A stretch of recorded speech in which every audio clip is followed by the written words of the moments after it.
Saudara, pernahkah Anda mendengarkan orang berkata, pernikahan atau perkawinan orang Batak itu rumit?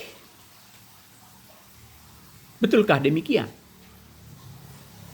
Bahwa perkawinan orang Batak rumit? Baru-baru ini salah seorang teman saya, seorang ibu, berkata kepada saya, Pak Hapusan, perkawinan orang Batak itu rumit ya, rempong. Anak saya mau menikah, kebetulan calonnya orang Batak.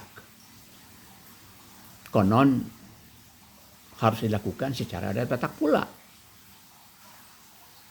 Orang tua calon pengantin perempuan sudah menceritakan kepada kami apa yang harus dilakukan, apa yang harus disiapkan. Wow, buat kami cukup mahal, cukup rumit. Bagaimana saya bisa melakukan itu semua? Saya pura-pura bertanya kepada dia. Jadi menurut ibu bagaimana? Kemungkinan saya akan batalkan. Waduh, kalau ibu hanya sulit di dalam pelaksanaan, saya akan bantu.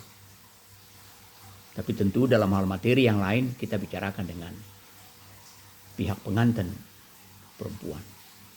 Iyalah Pak, anak saya pun harus dikasih marga. Bagaimana itu semua? Saya tidak dapat memahami. Betul. Bagi orang yang tidak dapat memahami, pernikahan orang Batak adalah rumit dan rempong. Saudara,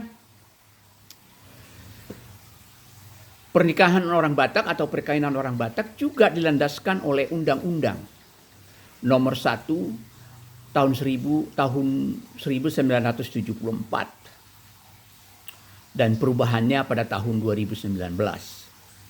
Perubahan sebenarnya hanya mencakup satu hal, yaitu usia calon pengantin perempuan dinaikkan dari 16 ke 19 tahun. Jadi saat ini Bapak Ibu, pernikahan yang sah kalau kedua calon pengantin berusia 19 tahun. Di luar itu perlu surat persetujuan atau surat izin dari orang tua. Dalam undang-undang ini ada dua syarat syahnya suatu pernikahan. Yang pertama, dilaksanakan menurut hukum dan agama masing-masing. Yang kedua, dicatatkan di catatan sipil. Tidak ada persyaratan adat. Sebenarnya, kebiasaan kita orang Indonesia, pernikahan itu disyukuri sehingga ada kondangan, ada syukuran. Nah, orang Batak melakukan syukuran itu dalam bentuk adat Batak. Tetapi persoalannya adalah adat Batak itu menjadi mandatori. Sehingga selalu saya mengatakan persyaratan pernikahan atau perkawinan orang Batak yang kokoh, yang benar adalah 3 lapis. Lapis pertama hukum dan agama, yang kedua pencatatan sipil, yang ketiga adalah dilakukan secara adat. Kalau secara negara sudah sah, pencatatan sama hukum agama, kalau tidak dilakukan dengan adat, akan bermasalah. Masalahnya sebenarnya di mana? Bukan masalah sah tidaknya pernikahan itu, tetapi persoalannya adalah keluarga yang baru dikukuhkan akan mengalami kesulitan dalam hal berkomunikasi, dalam hal kehidupan bersama orang-orang Batak yang hidup di dalam tatanan adat Batak. Orang Batak banyak benar tatanan kehidupannya, mulai dari lahir hingga ajalnya. Di ajalnya pun dia akan dipersoalkan orang beradat atau tidak.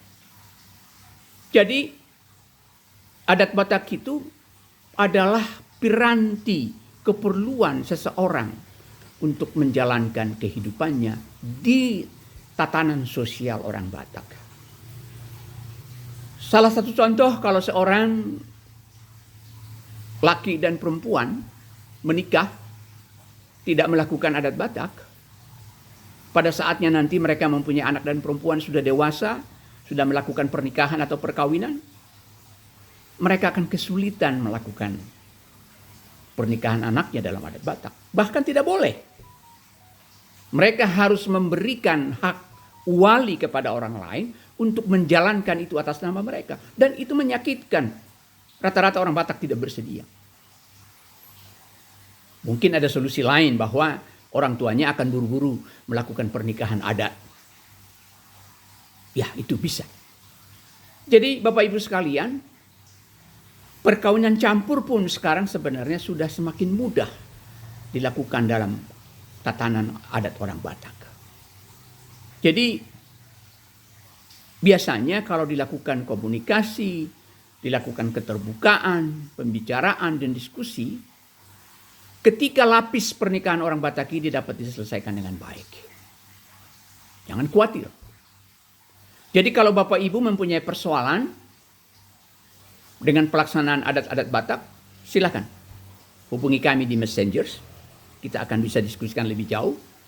Kalaupun Anda bukan orang Batak dan mau berkeluarga dengan orang Batak, apakah perlu dikasih marga atau tidak, bagaimana caranya, saya bersedia membantu Anda.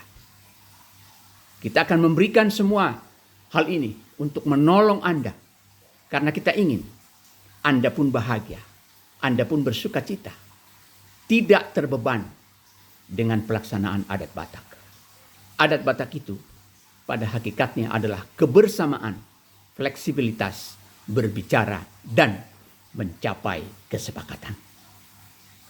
Stay tune saudara, kita akan lanjutkan dengan topik yang lain dalam waktu yang dekat.